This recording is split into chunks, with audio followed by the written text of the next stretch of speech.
ပရိသတ်များအားလုံးပဲမင်္ဂလာပါရှင်နှင်း Audio Book Channel လေးကနေကြိုဆိုလိုက်ပါတယ် Channel လေးကိုအားပေးနေကြတဲ့ပရိသတ်များအားလုံးကိုစိတ်နှလုံးသားရချမ်းမြေ့ကြပါစေရှင် Channel လေးကိုမနားစခင်မှာ Like and Subscribe လေးပေးသွားဖို့နဲ့ Notification Bell လေးကိုနှိပ်သွားပေးဖို့တောင်းဆိုပါရစေရှင်ဒီနေ့တင်ဆက်ပေးမှာကတော့တာတီရဲ့တစိမျက်လုံးဆိုတဲ့စာအုပ်ထဲကမှသူကလေးကများဆုံးမတဲ့လားဆိုတဲ့ခေါင်းစဉ်လေးကိုတင်ဆက်ပေးကြပါမယ်ဖျားခန်းသည်ရုတ်တရက်တိတ်ဆိတ်သွားသည်အသက်50ခန့်မိဘနှစ်ပါးနှင့်18နှစ်မရှိတရှိမိန်းကလေးငယ်တို့သည်ကျုပ်ကိုစိုးရိမ်တကြီးကြည်နေကြသည်ဖျားဆင်းလူတော်ရှိတွင်အမွှေးတိုင်မှတက်လာသည့်တင်းပြတ်မွှေးကျူသည့်ရနံ့များဖျောင်းနိုင်မိများသည်လင်းထိန်လျက်ရှိသည်ကျုပ်ရှိမှမိန်းကလေးငယ်သည်စိုးရိမ်တကြီးမျက်နှာမှာရုတ်တရက်အမူအရာပြောင်းကတုံတုံရီရီဖြစ်လာသည်ခန္ဓာကိုယ်တစ်ခုလုံးရင်းထိုးလှုပ်ရှားလာပုံကလေမုန်တိုင်းအောက်မှတစ်ပင်တပင်ကဲ့သို့ပင်ဖြစ်သည်ဤမိန်းကလေးငယ်မှာပယောကဆက်မိထားသည်မှာတေချာပြီးပြီကောမိန်းကလေးငယ်သည်လှပချုံမောကပညာရေးဘက်တွင်လည်းထူးချွန်သူဖြစ်သည်စီးပွားရေးတက္ကသိုလ်ဒုတိယနှစ်အကျောင်းသူဖြစ်ကလွန်ခဲ့သည့်တလခန့်မှစ၍ကျောင်းသို့ရောက်လျင်စတင်ခြင်းစိတ်လိလာသိမ်ယူလိုစိတ်မိတ်ဆွေတငယ်ချင်းများနှင့်ပျော်ပျော်ရွှင်ရွှင်နေလိုစိတ်လုံးဝမရှိတော့ဘဲနေအိမ်သို့သာပြန်ခြင်းနေကြောင်းစိတ်ထွေပြားလျက်ရှိကြောင်းခံစားနေရမှကျုပ်ထံရောက်ရှိလာခြင်းပင်သူမ၏ဖခင်နှင့်ကျုပ်မှငယ်တငယ်ချင်းဖြစ်သည့်အလျက်ရောက်ရင်းနှီးပွင့်လင်းကပြောမနာဆိုမနာ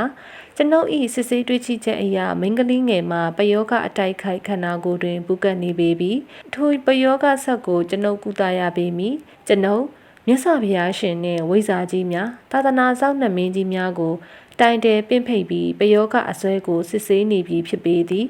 အစွဲလဲဝင်ရောက်လာပါပြီကဲမင်းဘာကောင်လဲဆိုတာပြောမှန်မှန်ပြောမဟုတ်ရင်နာပြီသားမှတ်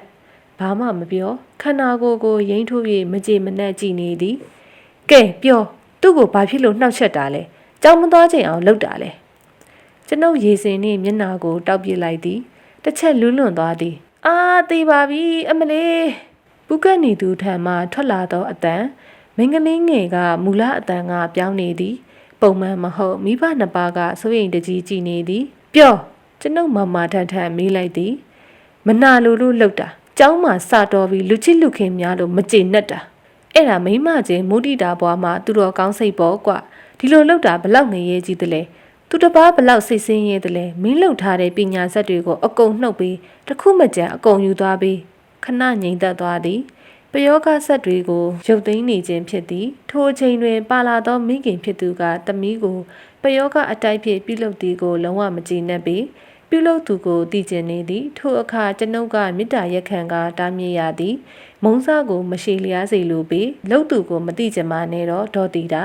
အမုန်းပွားပြီးတဏှာရှိပါတယ်အခုသမီးမှာဘာပယောဂမှမရှိတော့ပါဘူးစိတ်ချပါလှုပ်သူကိုတော့ကျွန်တော်ပညာတွေပြန်သိခိုင်းမိပါပြီစိတ်ချလက်ချပြန်มาတော့အော်ကိုမြင့်အောင်ခမည်းနဲ့ကျွန်တော်မဆုံရတာစကားမပြောရတာကြာပြီဗျာနေခဲ့အောင်လက်ဖက်ရည်တောက်ကြတာပေါ့ဒေါ်တီတာနဲ့သမီးငယ်ပြန်သွားသည်ထိုအခါမှကျွန်ုပ်ကကိုမြင့်အောင်ကိုလွတ်လွတ်လပ်လပ်စကားပြောရတော့ပေသည်ခမည်းအမျိုးသမီးကသမီးကိုပယောဂနဲ့အတိုက်ခံရတော့တော်တော်မကြည်မနှက်ဖြစ်နေတယ်ဘသူလောက်တာလဲဆိုတာသိကျင်နေတယ်ကျွန်တော်ခမည်းကိုတော့ပြောပြမယ်ခမည်းပြန်မပြောရဘူးနှုတ်လုံးဂတိတီးရမယ်ဖြစ်လားဖြစ်တယ်ကိုမြင့်သူသမီးလည်းယောဂကင်းစင်သွားပြီပဲဗျာအညိုအတေးမထားပါဘူးလူကိုတီးရတော့စင်ကျင်ရတာပေါ့ကျွန်ုပ်ခေါင်းတစ်ချက်ညှိလိုက်မိသည်ဒီလိုလုပ်ပြကိုမြင့်အောင်ညနေရက်ွက်ဓမ္မယုံမှာနောက်နေ့အလှအတွက်ဆုံးချက်ဖို့ကြွေးကြမွေးကြဖို့ကုညီလောက်ကင်ကြမှာလေကျက်သွန်လီငရုတ်သီးထောင်ငါးပြုတ်စသည်ဖြစ်ပေါ့အဲ့ဒီမှာခမည်းသမီးကိုပယောဂဆက်သွင်းတဲ့ကောင်မလေးလာလိမ့်မယ်မလာလို့မရဘူးကျွန်တော်ချုပ်ထားလိုက်ပြီဘလို့လုံးမှလဲပြောပါအောင်ကိုမြင့်သူလူကိုမြင်ရမှာလားလူကိုပါတွေ့ရမှာဗျို့အင်ဒရီတော့မပြတ်စေနဲ့သူကတော့ရှက်နေမှာဒီလိုပြကျွန်တော်အစီအစဉ်တစ်ခုလုပ်လိုက်တာနဲ့သူလူအုပ်တဲကနေထားကားလိုက်မယ်စနေသမီးခမားမိသားစုကိုပြန်မပြောရဘူးတန်တရားရှိမယ်ပြီးရင်မိလိုက်တော့ပြုစိတ်ချပါဗျာခမားလုံးမဲ့နီးကလေးပဲသိချင်နဲ့သိရမယ်ဟိုကြတော့လက်တွေ့ပြမယ်လေညနေဘက်တွင်ရက်ွက်ဓမ္မယုံရှိရသို့ကျွန်ုပ်တို့နှစ်ယောက်အေးလူလူထွက်လာကြပေသည်နောက်တနေ့တနင်္ဂနွေနေ့အတွက်အလူမို့အမျိုးသမီးအုပ်စုနှင့်အမျိုးသားတစ်ယောက်စာနှစ်ယောက်စာအလုပ်ရှုံနေကြသည်အမျိုးသမီးတွေကလက်မလဲအောင်အလုပ်တွေများနေကြ၏ယောက်ျားတွေကမိုးပြဲတဲ့ကြီးတွေကိုမီးပြင်းတိုက်ကကြ ကျက်သွန်စီတက်နေကြသည်ထိုစဉ်အလူဓမ္မယုံရှိကက်ဆက်မှမန္တလေးသိန်းစော်၏တခြင်းကိုစတင်လွှင့်နေပြီဖြစ်သည်ကျွန်ုပ်တို့နှစ်ယောက်သည်တယောက်မျက်နှာတယောက်ကြီးကအတိတ်ပဲပါပါပြုံးလိုက်ကြပြီးမန္တဓမ္မယုံနှင့်ကက်လျက်ခုံတန်းလျားတွင်ဝင်ထိုင်လိုက်ကြသည်ထို့နောက်ကျွန်ုပ်သည်ပတ်စံအိတ်ထဲတွင်အစင်သင့်ယူဆောင်လာသောပစ္စည်းကလေးများကိုထုတ်ယူလိုက်ပါသည်ထိုရာကလေးများကတလမခန့်ရှိအိုးစီကလေးနှင့်အတူငှက်တကောင်၏ဒူယိုးဖြစ်သည်ဘာကလေးတွေလဲဗျတမျိုးပါလားကိုမြတ်သူစေးစီရင်ထားတဲ့စီတိုကလေးနဲ့တစ်တီဒူးငှက်ရဲ့ခြေတော်ရိုးပေါ့ဗျာစီတိုကလေးကိုမယိုးသားရဲ့အကောင်တကောင်ရဲ့အစာအိမ်နဲ့ကြက်ထားတာအသေးစိတ်တော့မပြောတော့ဘူးကဲလက်တွေ့စမ်းကြည့်ရအောင်စီတိုကလေးကိုခြေတော်ရိုးနဲ့တီးလိုက်ရင်အဖြေပေါ်ပြီဗျာကျွန်ုပ်ဒီမယိုးသားနဲ့ပြုလုပ်ထားသောစီကလေးကိုလက်ခတ်တပွဲသုံးရန်ပြုလုပ်ထားသောတစ်တီဒူးငှက်၏ခြေတော်ရိုးလက်ခတ်နှင့်တိခတ်ရင်ဂါရတပုတ်ကိုရွတ်ဆိုလိုက်လေသည်စီတိုကလေးကိုလည်းလက်ခတ်ရိုးနှင့်အဆက်မပြတ်တိခတ်လိုက်ပေသည်ညင်သာသောအတန်ထွက်ပေါ်လာသည်ကျွန်ုပ်စီတိုကလေးကိုလက်ခတ်နှင့်လဲတီနှုတ်မှလည်းဂါရတပုတ်ကိုရွတ်ဆိုသောအခါဓမ္မယုံထဲမှထူးခြားချက်တစ်ခုကိုစတင်တွေ့လိုက်ရလေတော့သည်အလုံးလုံးနေသောအမျိုးသမီးအုပ်စုထဲမှကောင်မလေးတစ်ယောက်သည်လက်ထဲမှကင်ထားသည့်ကြက်သွန်ခွာနေသည့်ဓားကိုပစ်ချကာကွေးနေအောင်ကပါလေတော့သည်အဲ့ဒီကောင်မလေးကိုကိုမြင့်အောင်သည်အံ့ဩတကြီးငေးမောကြည့်နေရင်မျက်နှာတစ်ချက်ပြည့်ရင်းသွားသည်ကိုကျွန်ုပ်သတိပြုမိလိုက်ပေသည်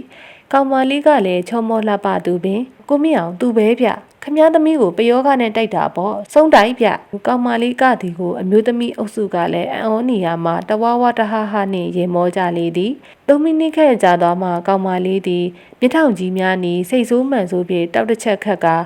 ဝိုင်းထဲမှရှက်ကူးချက်ကန်ပြေထွက်သွားသည်အပြင်ရောက်သည်နှင့်ကျွန်ုပ်တို့ရှိရာသို့အန်တစ်ချက်ကြိတ်ပြသွားပေသည်ကိုမြင့်အောင်သည်ငိုင်တွေနေသည်ထိုအခါကျွန်ုပ်ကဘလို့လဲဗျဒီကိစ္စမျိုးကကံကာရှင်ကအင်မတန်ချက်ပြီးစိတ်ဆိုးပြီးပြန်လုတ်တက်တယ်အဆက်ခွဲတယ်ဆိုပြီးတေအောင်ပြန်လုတ်တက်တယ်ဗျအဲ့ဒီကောင်မလေးကခမည်းသမီးကိုပြူစားတယ်ဆုံးမှာပဲဘသူလဲပြို့ခမည်းသိမှာပေါ့ကိုမြင့်အောင်သည်ခေါင်းတစ်ချက်လေးပင်စွာညှိလိုက်ကကျွန်တော်တူမအရင်ကြီးပေါ့ဗျာကျွန်တော်မိမရဲ့အမရဲ့သမီးပေါ့သမီးနဲ့ရွယ်တူပါကိုမြင့်သူသမီးစတော်တာလူချစ်လူခင်များတာကိုမနာလိုမရှုစိတ်ပြီးလှုပ်တာနေမှာပေါ့ဗျာသူ့မှာဆရာတော့ရှိမှာပေါ့အံ့ဩဆရာပဲပြို့သမီးကိုသစိမ်းကမနာလိုလို့လှုပ်တယ်ဆိုတာထားပါတော့ဗျာအခုအရင်ကြီးတွေဗျာလူစိတ်ဆိုတာပြောင်းလဲဖောက်ပြန်တတ်တယ်ဗျတွေးသားအရင်ရှာကြီးတွေတောင်အစင်မပြေဖြစ်နေကြတာဗျာတဝမ်းခွဲဆိုရင်တော့နားဆင်မိကြတဲ့ပရိသတ်များအားလုံးကိုလည်းအထူးပဲကျေးဇူးတင်ရှိပါတယ်ရှင်ပုံမြင်လေးကိုနှစ်သက်သဘောကျတယ်ဆိုရင် channel လေးကို like and subscribe လေးနဲ့ notification လေးကိုနှိပ်သွားပြီးဖို့တောင်းဆိုပါရစေရှင်